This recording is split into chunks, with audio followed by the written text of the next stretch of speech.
नमस्कार साथियों, आज हम शुरू करने वाले हैं जीके क्वेश्चन के रीजनिंग में। हम आज कुछ क्वेश्चन देखेंगे। बहुत ही इंपॉर्टेंट क्वेश्चन होने वाले हैं। आज की क्लास को जल्दी से जल्दी शेयर कर दीजिए, पूरी क्लास देखिएगा।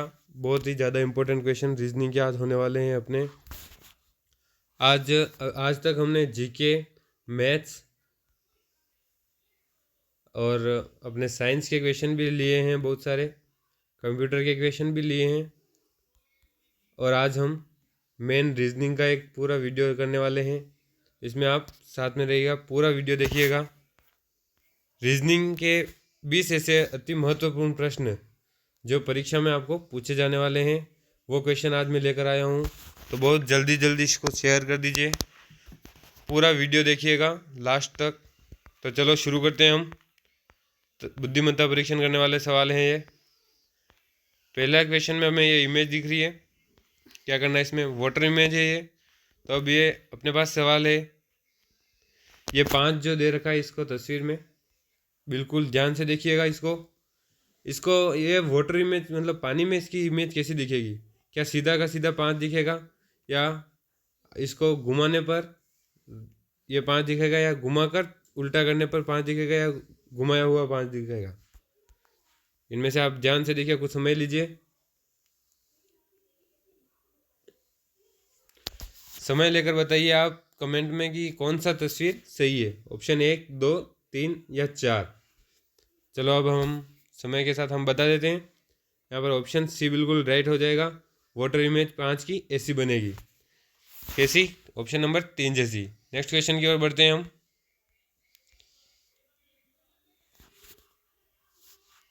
यहाँ पर क्वेश्चन आया है, which Venn diagram represent the relation yellow, blue और मैन, यानी पीला, नीला और आदमी, इनको प्रदर्शित करने वाला वेन आरेख कौन सा है? तो यहाँ पर वेन आरेख पहले दे रखे थे। एक ये है, एक ऐसा है। इसको 1 नंबर दीजिए आप, इसको 2 नंबर, और इसको 3 नंबर, और 4 नंबर में इसको दोनों को एक साथ और इसको अलग कर दीजिए। तो यहाँ पर ऑप्शन 3 आपका बिल्कुल सही उत्तर हो जाएगा। सी यहाँ पर बिल्कुल राइट आंसर हो जाएगा। नेक्स्ट क्वेश्चन की ओर बढ़ते हैं। देखिए, बहुत ही ज़्यादा महत्वपूर्ण आपको रीजनिंग के क्वेश्चन दिए जा रहे हैं यहाँ पर प्रश्न है तीसरा, माँ और बच्चा। माँ और बच्चे का संबंध होता है वो बादल का किसके साथ होता है? चमकने के साथ, पानी के साथ, वर्षा के साथ, या मौसम के साथ? क्या बादल के अंदर चमकना होता है, या बादल के अंदर पानी होता है, या वर्षा होती है बादल से, या बादल के अंदर मौसम होता है? तो क्या होता है बादल के अंदर? जैसे माँ का बच्चे के साथ संबंध होता है, वैसे बादल का वर्षा के साथ संबंध होता है। बिल्कुल सही उत्तर हो जाएगा इसका, वर्षा। इसी प्रकार हम नेक्स्ट क्वेश्चन की ओर बढ़ते हैं। चलो, कुछ अल्फ़ाबेट के क्वेश्चन भी हैं यहाँ पर। बहुत सारे प्रश्नों का संकलन है यहाँ पर समावेश किया गया है। आप इनको ध्यान से देखिए और पूरी क्लास देखिएगा। दोस्तों के साथ शेयर कर दीजिए इसको। तो देखते हैं यहाँ पर, डी को अगर हम 10 से लिखते हैं तो एच आई को किससे लिखेंगे? 17, 20, 36 या 46? तो हम यहाँ पर आंसर देखेंगे सबसे पहले। तो एक बार देखेंगे डी का 10 के साथ संबंध कैसे है। क्या यहाँ पर डायरेक्ट अल्फ़ाबेट का लिया हुआ है, या कुछ शॉर्ट ट्रिक लगाई गई है? तो यहाँ पर हम देखेंगे पहले, बिना समय को गवाए हम कैसे इसको जल्दी से जल्दी सोल्व कर सकते हैं, ये देखेंगे। तो डी कौन से नंबर में आता है? ये तो याद ही होगा आपको, 4 नंबर पर आता है, और ई 5 नंबर पर। तो 5 और 4 में से क्या संबंध बना है कि ये 10 बन जाए? तो अगर हम 5 को 4 के आधे यानी 2 से हम गुणा करें तो हमें 10 प्राप्त हो जाता है। तो इसी प्रकार हम एच कितने नंबर पर आता है? एच 8 नंबर पर। तो आई कितने नंबर पर आता है? तो सर आई 9 नंबर पर आता है। तो इसके लिए हम क्या करेंगे, 8 को पहले आधा करेंगे। आधा कितना होगा? 4, और इसको 9 से गुणा करेंगे तो कितना प्राप्त होगा हमें? 36। तो यहाँ पर 36 इसका बिल्कुल राइट आंसर हो जाएगा। क्या हुआ इसका आंसर? 36। रीजनिंग का क्वेश्चन है, रजिस्टर और पेन साथ में लेकर बैठिएगा। बहुत ही इंपॉर्टेंट क्वेश्चन होने वाले हैं ये आपके लिए।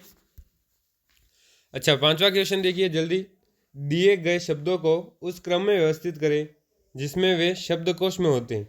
यानी कौन से नंबर क्रम से ये चलेगा, तो 48, फोरेंसिक, फॉरेस्ट और फॉरमोस्ट, इनको हम देखेंगे। सबसे पहले FOR आ रहा है, लगभग सब में आ रहा है। ई भी है, देखिए साथ में FORE, ये लगभग हर एक में है।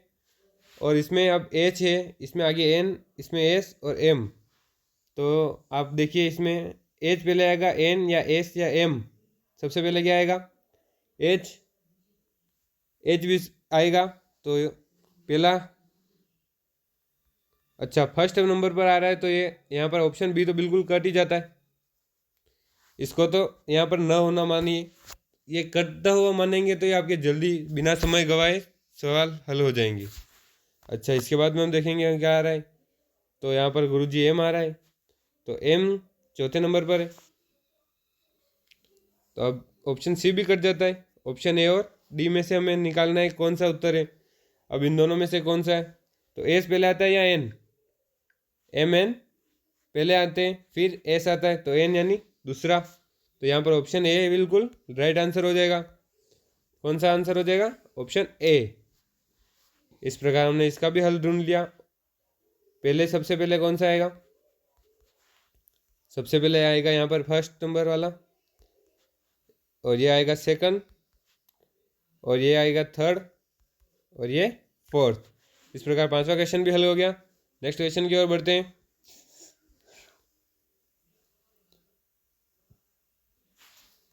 छठा प्रश्न अपने पास पहले एक वेन आरेख दे रखा है, इसको देखेंगे। कबूतरों, चिड़िया, कुत्तों के बीच सर्वोत्तम संबंध दर्शाने वाला चित्र कौन सा है। तो हमें पता है कि चिड़िया के अंदर ही आता है कबूतर, क्योंकि दोनों उड़ते हैं। पर कुत्ता तो क्या हो गया, जानवर हो गया, ये बिल्कुल इन दोनों से अलग हो गया। तो इसको दर्शाने के लिए यहाँ पर जो पहले नंबर पर दिया हुआ है वो बिल्कुल सही साबित हो रहा है, क्योंकि ये होगी चिड़िया बाहर वाला, चिड़िया अंदर क्या हो गया, कबूतर, और कुत्ता बिल्कुल अलग हो गया। तो यहाँ पर ऑप्शन ए बिल्कुल राइट आंसर हो जाएगा इसका। क्या हो गया, ऑप्शन ए। ध्यान से देखिए एक बार और, आप समझ लीजिए उसको देखने के लिए। रीजनिंग के क्वेश्चन बहुत सरल होते हैं, बस इन्हें समझने की देर होती है, वरना ये बिल्कुल भी समय नहीं लेते हैं एग्जाम में अपना। नेक्स्ट क्वेश्चन की ओर बढ़ते हैं। क्वेश्चन फिगर दे रखा है यहाँ पर। पहले ये एक आकृति दी हुई है, इसको 4 आकृतियों में बांटा गया है। ये भी मिरर इमेज ही है, तो इसका मिरर इमेज वो वाटर, याद रखिएगा वाटर इमेज और मिरर इमेज दोनों बिल्कुल अलग होती है।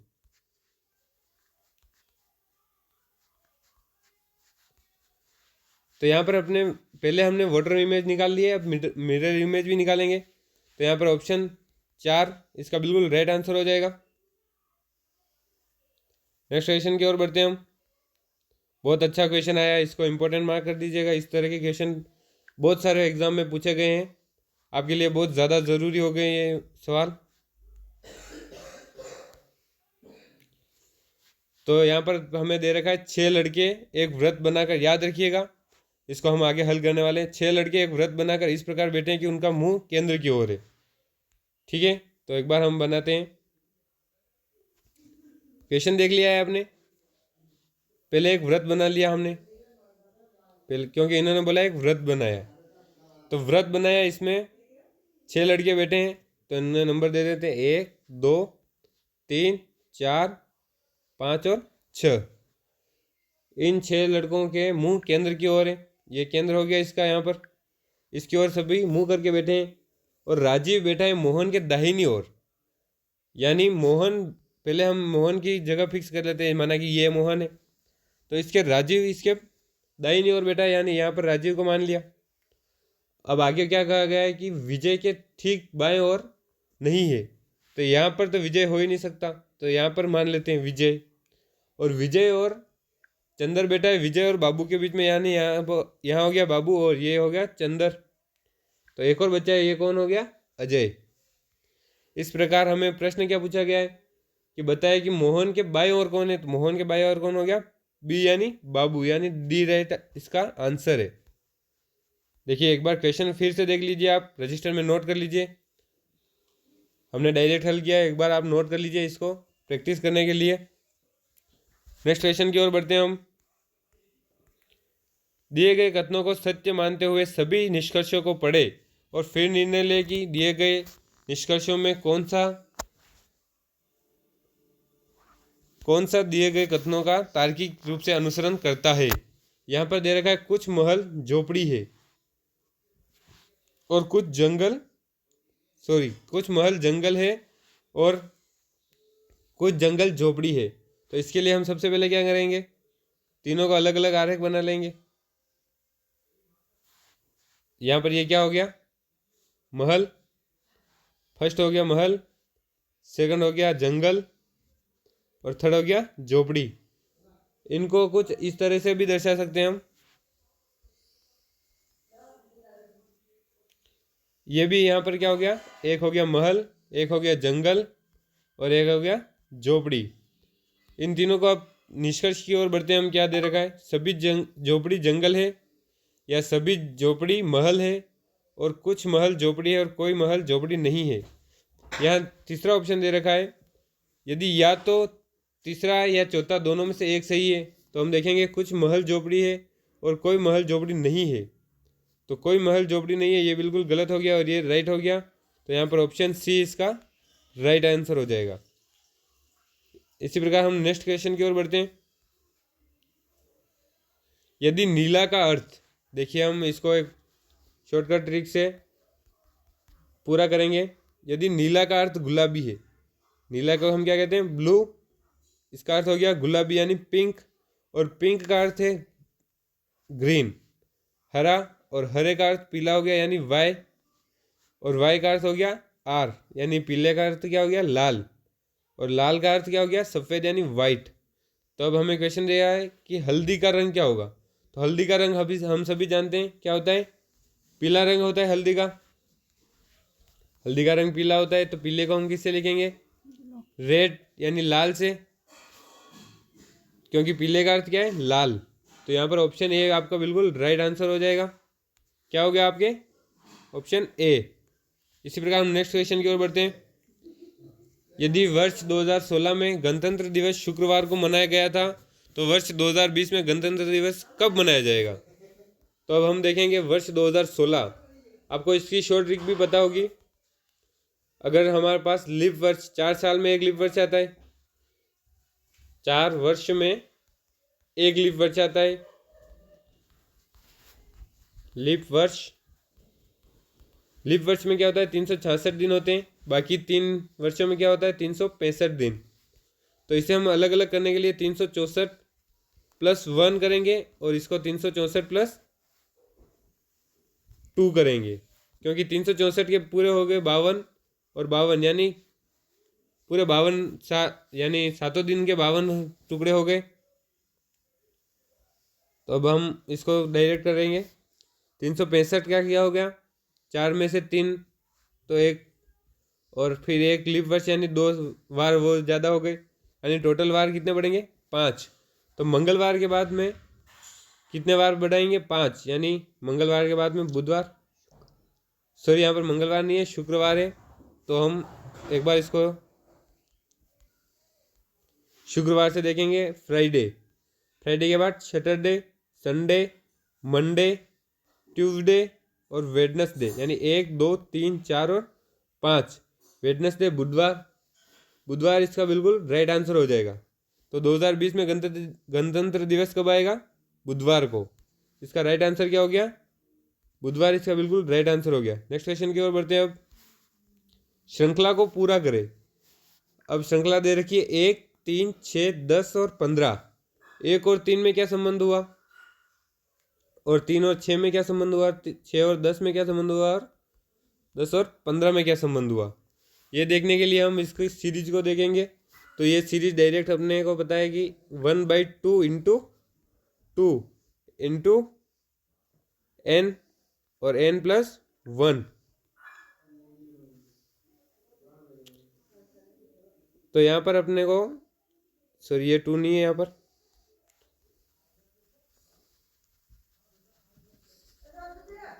यहाँ पर हम देखेंगे n। तो सबसे पहली संख्या क्या होगी अपने पास, पहले एक बार सूत्र लिख देते हैं एक बार, 1/2 n+1। सबसे पहली संख्या के लिए क्या ये सही है, देखेंगे हम, n की जगह लिखेंगे 1, n = 1। तो 1/2 × 1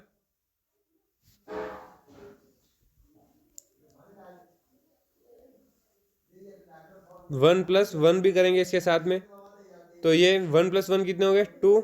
2 × 1 क्या हो गया, यानी 2 से 2 कैंसिल और 1 बिल्कुल राइट। n = 2 के लिए देखेंगे तो यहाँ पर 2 रखेंगे, 2 + 1 3, 3 × 6 सॉरी 3 × 2 6 और 6/2 यानी 3। तो ये भी सही है।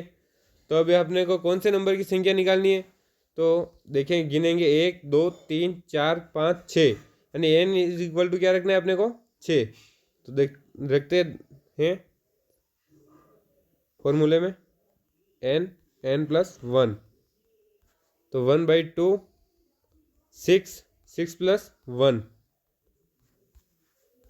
तो इसको इससे कैंसिल करेंगे 3 और 6 + 1 7, इन दोनों को इंटू कर देंगे तो अपने पास आंसर आ गया 21। इसका बिल्कुल राइट आंसर हो गया। देखो कितना आसान है, अगर हम इसको एक बार समझ लेंगे सीरीज को किस प्रकार से क्वेश्चन आते हैं, तो बहुत ही ज़्यादा सरल क्वेश्चन हो रहते हैं। ये रीजनिंग आपके बहुत अंकों को कवर करने के लिए काम में आती है। नेक्स्ट क्वेश्चन देखते हैं। देखिए फिर से मिरर इमेज आई है, एक और बहुत ज़्यादा इंपॉर्टेंट है। मिरर इमेज, वाटर इमेज, ये सभी बहुत ज़्यादा इंपॉर्टेंट रहने वाले हैं। इसको 3 बार मार्क इसीलिए किया है, 4 बार कर लीजिए आप, बहुत ज़्यादा इंपॉर्टेंट लग रहे हैं ये सवाल आते हैं ये। तो ये इमेज यहाँ पर देखिए बिल्कुल चौथा इसका भी सही आंसर हो गया, क्योंकि इसकी मिरर इमेज उल्टी बनी हुई है। नेक्स्ट क्वेश्चन की ओर बढ़ते हैं। यदि कोड भाषा में हम UNDAR को 6152 और DEAF को 52#7 लिखें, उसी कोड में FRAUD को कैसे लिखा जाएगा। तो यहाँ पर U को क्या लिखा हुआ है 6, N को लिखा हुआ है 1, इसी प्रकार D को लिखा हुआ है 5 और A को लिखा हुआ है 2 और D को क्या लिखा हुआ है फिर से देखेंगे 5 है तो बिल्कुल राइट। E को लिखा हुआ है 2 किसको A, सॉरी यहाँ पर UNDAR नहीं आएगा, यहाँ पर UNDER आएगा, UNDER आएगा। तो यहाँ पर E बराबर क्या हो गया 2, ये E का मतलब होता है 2 और A को किससे लिखेंगे हम हैशटैग से, और 7 का क्या है F को लिखेंगे हम 7। अपने पास अब क्या है FRAUD, F को हमने किससे लिखा 7 से, तो सबसे पहले 7 आएगा, तो यानी ऑप्शन B बिल्कुल कैंसिल कर दिया जाएगा। फिर R को किससे लिख रहे हैं हम, R को @ से लिख रहे हैं, यहाँ पर नहीं लिखा हमने, एक बार लिख देते हैं R को @ से। तो इसके बाद @ आ रहा है, यानी ऑप्शन डी भी बिल्कुल कैंसिल। अब @ के बाद ए को हम किससे लिखें हैशटैग से, तो ए के बाद हैशटैग किस में आ रहा है, तो ऑप्शन ए भी कैंसिल और ऑप्शन सी बिल्कुल राइट आंसर हो जाएगा इसका। ऑप्शन सी इसका बिल्कुल राइट आंसर हो जाएगा। इसी प्रकार नेक्स्ट क्वेश्चन की ओर बढ़ते हैं। बहुत ज़्यादा सरल आ रहे हैं, आप बिल्कुल ध्यान से देखिए इनको और पूरा देखिएगा और शेयर कर दीजिएगा। शेयर करने से क्या होता है कि सभी को इसका फ़ायदा मिल सके और सभी को इसकी जानकारी मिल सके, इसके बारे में समझ सके, रीजनिंग होती क्या है इसको आसान तरीके से देख सके, इसको पूरी तरह से समझ सके। तो यहाँ पर कुछ वेन आरेख दे रखे हैं 4 और इनको हम देखेंगे। पहला पूरा अंदर है। अब यहाँ पर हमें प्रश्न क्या दे रखा है, पहले शब्दों के आपस में संबंध को समझते हुए सही आरेख का चयन कीजिए। राज्य, देश और शहर, सभी को पता है देश के अंदर राज्य आता है और राज्य के अंदर शहर आता है, तो ये वाला इसके ऊपर बिल्कुल सही तरीके से लग रहा है, तो इसका ऑप्शन बी बिल्कुल राइट आंसर हो जाएगा। बी क्या हो गया, राइट आंसर हो गया। यहाँ पर नेक्स्ट क्वेश्चन की ओर बढ़ते हैं। देखिए आपके जीके भी इसमें कवर हो रहे हैं, रीजनिंग में बहुत ज़्यादा इंपॉर्टेंट, बहुत ही ज़्यादा इंपॉर्टेंट हो रहे हैं, क्योंकि जीके भी इसमें साथ के साथ चल रहे हैं। बिहू ओसम आसाम, सॉरी, तो बिहू का आसाम के साथ जो संबंध है वो ओणम का किस राज्य के साथ संबंध है? तो यहाँ पर ऑप्शन दे रखे हैं कर्नाटक, केरला, राजस्थान और जम्मू कश्मीर। इन चारों में से बिहू किससे संबंधित है? असम से। तो ओणम अपने केरला से डायरेक्ट संबंध रखता है। तो यहाँ पर ऑप्शन बी केरला इसका बिल्कुल राइट आंसर हो जाएगा। बिल्कुल ज़्यादा समझने में कोई दिक्कत नहीं होनी चाहिए, बहुत ज़्यादा सरल हो रहे हैं ये। शब्दकोश के अनुसार इसको व्यवस्थित करना है। तो सामने दिख रहा है EXP, EXP, EXP और EXP और EXP और L। EXP तो सब में लगभग सेम है, और यहाँ पर L आ रहा है, और यहाँ पर P के बाद O के बाद S आ रहा है। तो ये किस नंबर से जमेंगे? तो यहाँ पर ऑप्शन बी बिल्कुल राइट हो जाएगा। सबसे पहले आएगा ये वाला ही, पहले ही सबसे पहले आएगा, फिर पांचवा आएगा, इसके बाद आएगा दूसरा, इसके बाद आएगा तीसरा, और इसके बाद चौथा लास्ट बचा हुआ। तो ये बिल्कुल राइट हो गया, ऑप्शन बी यहाँ पर बिल्कुल राइट आंसर हो जाएगा। इसी प्रकार नेक्स्ट क्वेश्चन की ओर बढ़ते हैं हम। यदि मोहन अपने घर से, देखिए सबसे पहले एक मोहन बना देते हैं, ये हो गया मोहन, अपने घर से सूर्य को मंदिर के पीछे देखता है, यानी वो पूर्व, सभी को पता है सूर्य किस दिशा से उगता है? पूर्व दिशा से। तो यहाँ पर क्या हो गया? मंदिर, और मंदिर के पीछे से देखता है, यानी मंदिर क्या हो गया? मंदिर कहाँ हो गया? पूर्व दिशा में। और डूबते हुए सूर्य को रेलवे स्टेशन के पीछे से देखता है, तो रेलवे स्टेशन किस दिशा में हो गया? पश्चिम दिशा में। तो ये पश्चिम। अब बताओ रेलवे स्टेशन से मंदिर किस दिशा में? तो रेलवे स्टेशन ये इधर है और इधर, तो यह पूर्व दिशा में। तो ऑप्शन ए इसका बिल्कुल राइट आंसर हो जाएगा। बिल्कुल देखिए, समझने से, चित्र बनाकर समझने में बहुत ज़्यादा कठिनाई सामने नहीं आती है। आप भी देखिए एग्जाम में इसका ही सहारा लेना। नेक्स्ट क्वेश्चन की ओर बढ़ते हैं। एक आदमी पूरब में 1 किलोमीटर जाता है। देखिए एक आदमी है पूरब में 1 किलोमीटर जाता है, माना कि ये 1 किलोमीटर हो गया। तो उसके बाद वो दक्षिण में मुड़ता है। यहाँ पर पहले आप लिख देना एन, यानी उत्तर, दक्षिण, पूर्व और पश्चिम। तो वो 1 किलोमीटर जाता है पूर्व में, फिर मुड़ जाता है दक्षिण में और 5 किलोमीटर जाता है। तो इसको लिख दीजिए 5 किलोमीटर। फिर वो वापस पूर्व की ओर मुड़ता है और 2 किलोमीटर चलता है। तो ये 2 किलोमीटर हो गया। फिर वो अंत में उत्तर की ओर मुड़कर 9 किलोमीटर चलता है। तो ये 9 किलोमीटर हो गया। अब ज्ञात कीजिए कि वह किस दिशा में और कितनी दूरी पर है। तो हमें पता है ये 2 यहाँ पर, तो हम इसको पूरा कर देते हैं और इसको यहाँ से हटा देते हैं। 5 इसमें से माइनस कर देते हैं। ये कितने हो गए? 4। तो ये 2 यहाँ पर, और 1 और 2 3 हो गए। ये टोटल कितनी लेंथ हो गई? 3। ये इधर 4 बची है, तो यहाँ पर डायरेक्ट हम इसे जोड़ देंगे। सभी को पता है समकोण त्रिभुज बन रहा है। तो समकोण त्रिभुज के लिए हम किस सूत्र का प्रयोग करते हैं?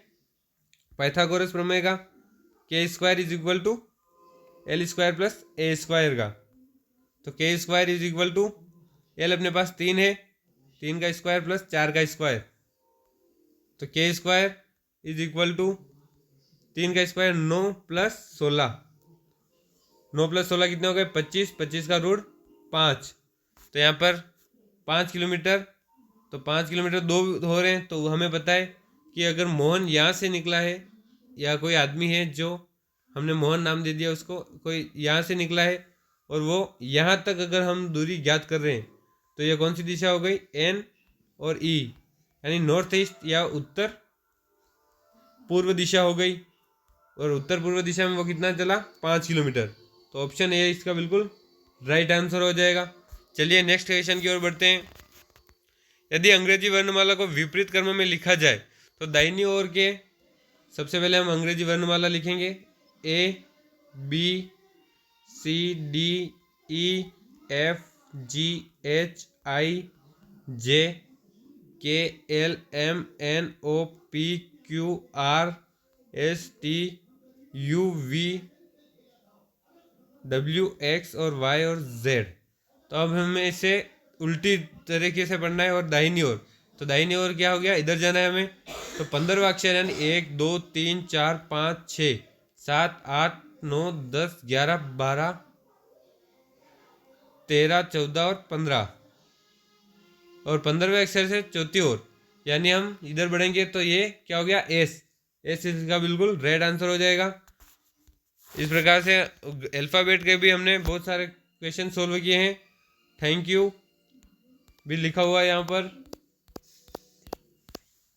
रीजनिंग के आपने 20 क्वेश्चन अभी देखे हैं, बहुत ही ज़्यादा इंपॉर्टेंट रहने वाले क्वेश्चन है, तो शेयर कीजिएगा सबके साथ, बहुत ही ज़्यादा इंपॉर्टेंट क्वेश्चन है। जय हिंद, जय भारत।